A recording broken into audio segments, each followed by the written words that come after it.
नमस्कार बच्चों। कक्षा 10 षष्ठः पाठः महाराणा प्रतापः। महाराणा प्रताप के बारे में तो आप सभी जानते होंगे कि वह बहुत प्रतापी वीर थे। उन्होंने अनेक मुगलों से सामना करके हमारे देश की रक्षा की थी तथा अकबर को भी उन्होंने युद्ध में हराया था। वह बहुत वीर शासक थे। तो आज हम इस पाठ में उन्हीं के बारे में पढ़ेंगे। भारतवर्ष सहस्राधिक वर्षाणि परतंत्रम आसीत्। भारतवर्ष हजारों से भी अधिक गुलाम था। परतंत्रम यानी गुलाम। विदेशिक पद ललिते दास्युषि दुष्यते तस्मिन् काले मुगल वंश्यां शासने प्रयासो राजानः।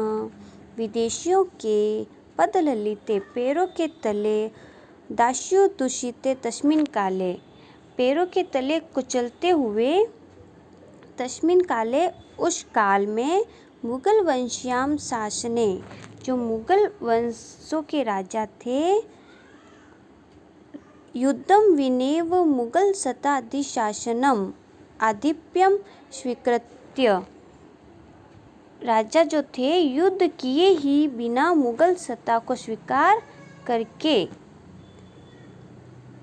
तानेव जगदीश्वरान भवन्ति स्म। उन्हें ही संसार का स्वामी मानते थे।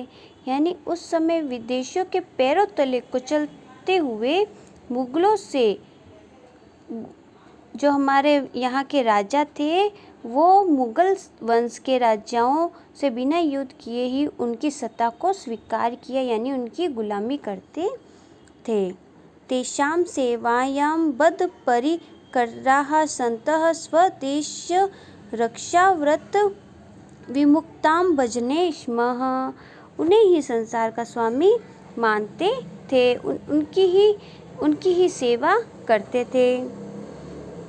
भारतीयाः सर्वथा निराशां परमात्मानंजस्य आश्रित्य जीवनं यापयन्ति स्म। भारतीय पूरी तरह से निराशा और परमात्मा पर आश्रित होकर जीवन यापन कर रहे थे, यानी पूरी तरीके से उन पर ही आश्रित थे। तस्मिन्नेव अंधकारमये कालखंडे स्वतंत्रता दीपशिखेव आत्मगौरवस्य मूर्तिरिव प्रतापस्य प्रतिमानव इव महाराणा प्रतापः मेवाड़राज्यस्य भाज्यते स्म। तस्मिन्नेव अंधकारेण उस अंधकार में कालखंड में स्वतंत्रता की दीप शिखा की तरह आत्मगौरव की मूर्ति की तरह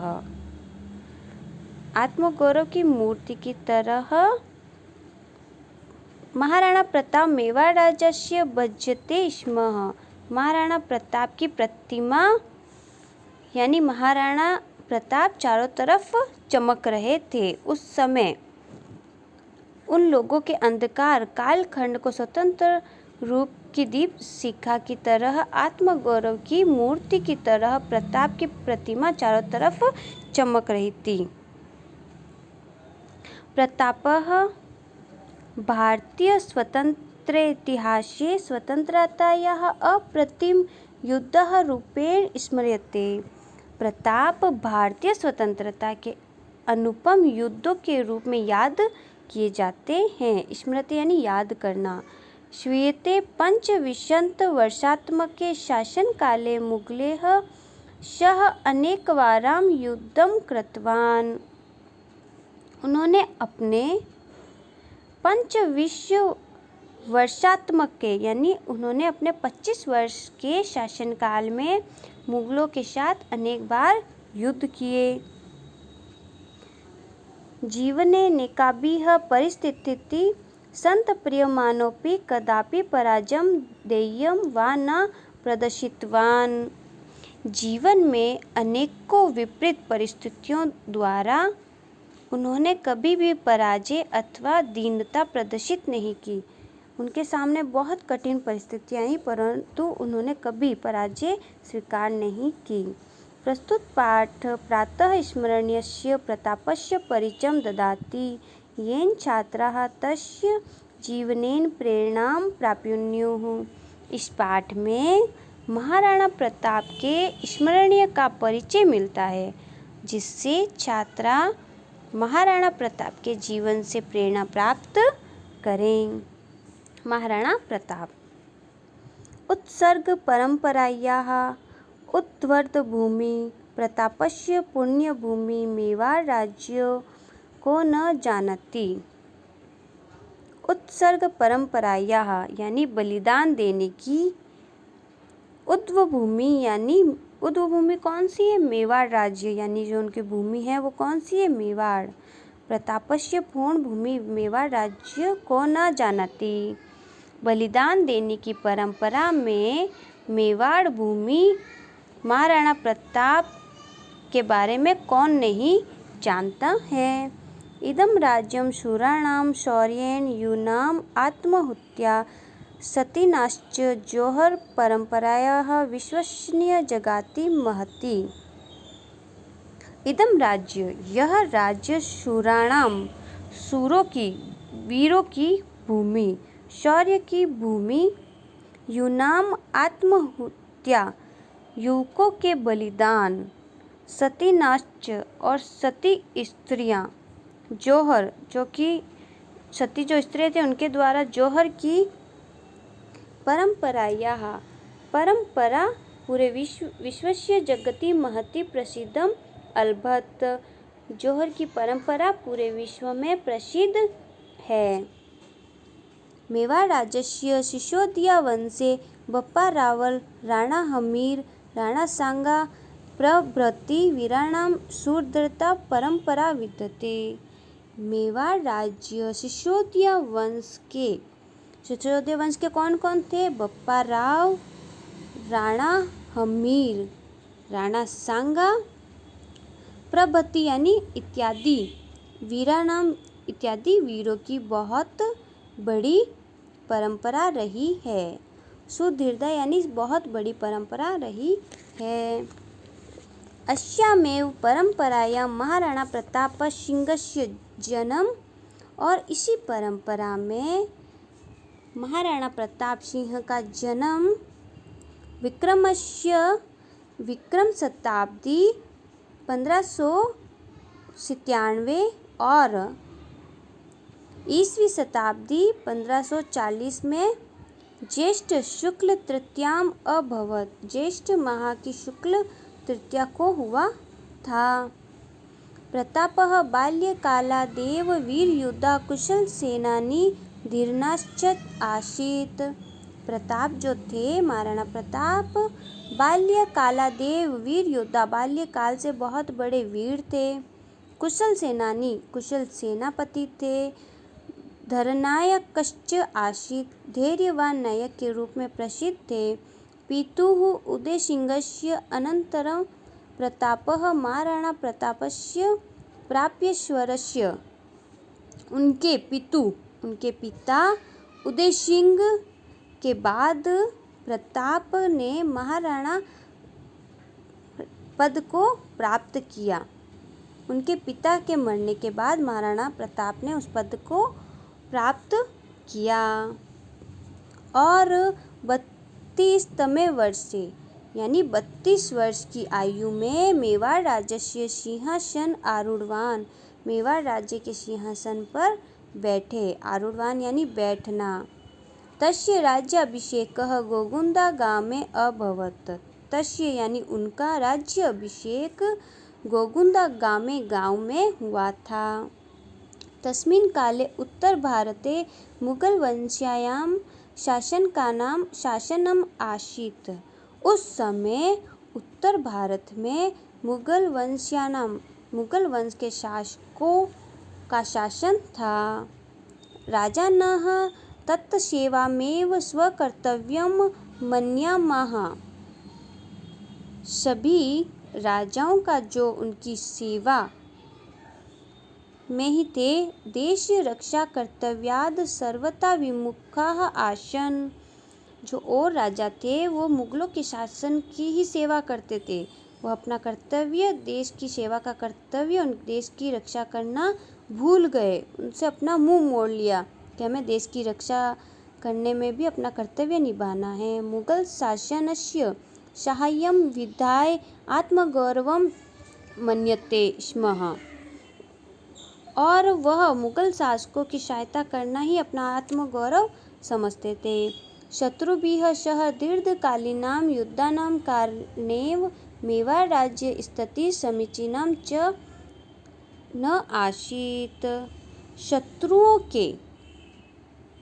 शत्रुओं के साथ दीर्घकालीनानाम यानी लंबे समय तक युद्ध करने कारणेन मेवाड़ राज्यस्य युद्ध करने के कारण मेवाड़ समाज की स्थिति समीचीना न आसीत, स्थिति ठीक नहीं थी।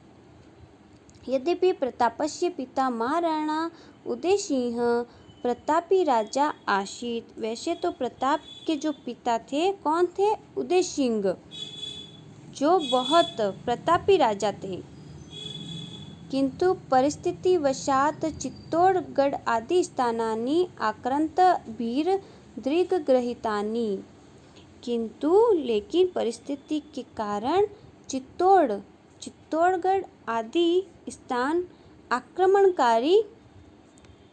आक्रमणकारी शत्रु इन सभी किलों को जीत लिया था। यानी जो आक्रमण हुआ था जिससे उनके सभी किलों को शत्रुओं ने जीत लिया। अतएव सिंहासनमरूढ़ प्रतापः हस्तसमुच्चयतानां प्रमुखदुर्गः प्राप्तो चिंतनमारेभ्य। इसलिए सिंहासन पर बैठे महाराणा प्रताप ने अपने हाथों से अलग हुए हस्त यानी हाथ, अच्युतानम यानी अलग होना, प्रमुख दुर्गः प्राप्त चिंता मारे भी, अपने प्रमुख दुर्गों को अपने हाथ से अलग हुए दुर्गों को प्राप्त करने की चिंता में लगे हुए थे। प्रथम सः स्वस्वमिभक्त समानता स्थानी भिल्लाजानं च सभाम आकारितवान। सबसे पहले अपने स्वामी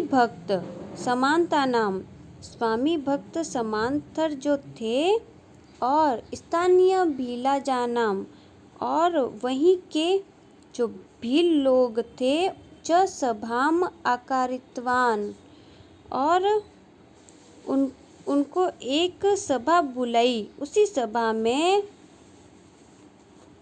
प्रतिभा तदेव च प्रतिज्ञा कृतवान और प्रतिज्ञा की यावत अहम हस्त समुच्चात कि जब तक मैं अपने हस्त समुच्चान यानी जब तक मैं अपने हाथों से दूर हुए स्वराज्य भागन पुनः न प्राप्स्यामि, अपने हाथों से राज्य के भागों को पुनः नहीं प्राप्त कर लेता, तब तक तावत सुवर्णेषु भोजनम न करिष्यामि, तब तक मैं सोने के पात्र में भोजन नहीं करूँगा और राज्य प्रसादे वासम न करिष्यामि, राजमहल में निवास नहीं करूँगा, मृत्युलत्य च शय्यम न करिष्यामि और ना ही कोमल बिस्तर पर सोऊंगा। प्रतापस्य राज्यकाले अकबर इति नामकः मुगल शासकः आसीत्। महाराणा प्रताप के राज्यकाल में अकबर प्रमुख मुगल शासक था। अकबरस्य सेनया सह प्रतापस्य अनेकवारं युद्धम् अभवत्। अकबर की सेना के साथ प्रताप का अनेक बार युद्ध हुआ। मुख्य युद्धम हल्दी घाटी स्थाने अभवत्। मुख्य युद्ध कौन सा था? हल्दी घाटी स्थान पर हुआ था। अतएव एतत् हल्दी घाटी युद्धम इति नामना प्रसिद्धमस्ति। इसलिए हल्दी घाटी नामक स्थान पर जो युद्ध हुआ उसको हल्दी घाटी युद्ध के नाम से जाना जाता है। अस्मिन्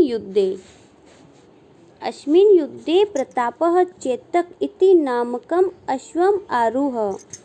इस युद्ध में प्रताप ने चेतक नामक घोड़े पर बहुशौर्य प्रदर्शितवान घोड़े पर बैठकर वीरता का प्रदर्शन किया। प्रतापस्य सेनाः पर्वतीयुद्धेषु कुशला आसीत्। इस युद्ध में प्रताप की सेना ने पर्वत युद्ध में कुशलता हासिल की। अतएव मुगल सेनायाः अतिश्रति जातः। इसलिए मुगल सेना की बहुत हानि हुई। मुगल सेना स्थानीय जनानां विरोधकारेण परावर्तिता। मुगल सेना स्थानीय लोगों के विरोध करने के कारण वापस लौट गई। अस्मिन् युद्धे प्रतापस्य राज्येऽपि धनश्रुतिश्च सञ्जातः। इस युद्ध में प्रताप की भी बहुत हानि हुई, जन हानि और धन हानि हुई, जिससे तस्य सेनापि धनाभावे विघटिता। उनकी सेना को भी धन के अभाव में कम हो गई। परं प्रतापः कदापि पराजय न स्वीकृतवान्। परंतु प्रताप ने कभी भी पराजय स्वीकार नहीं की। उन्होंने कभी भी बहुत मुश्किल के सामना करने के बाद भी पराजय को स्वीकार नहीं किया। अरण्यग्रहप्रदेशेषु उषित्वा स्वसंकल्पसिद्ध्यै सैन्यसंग्रहम् उपाक्रमत्। वन और गुफाओं के प्रदेश में रहकर अपने संकल्प की पूर्ति के लिए सेना का संग्रह शुरू किया। सैन्य संग्रहणम उपाक्रमत यानी सेना का संग्रह करने का संकल्प पूर्ण किया। सैन्य संग्रहणम तत्प्रशिक्षणम च बहुविधसाध्यं कार्यम। जो सेना का संग्रह के लिए और उनके प्रशिक्षण में जो बहुत अधिक धन का सहयोग चाहिए था।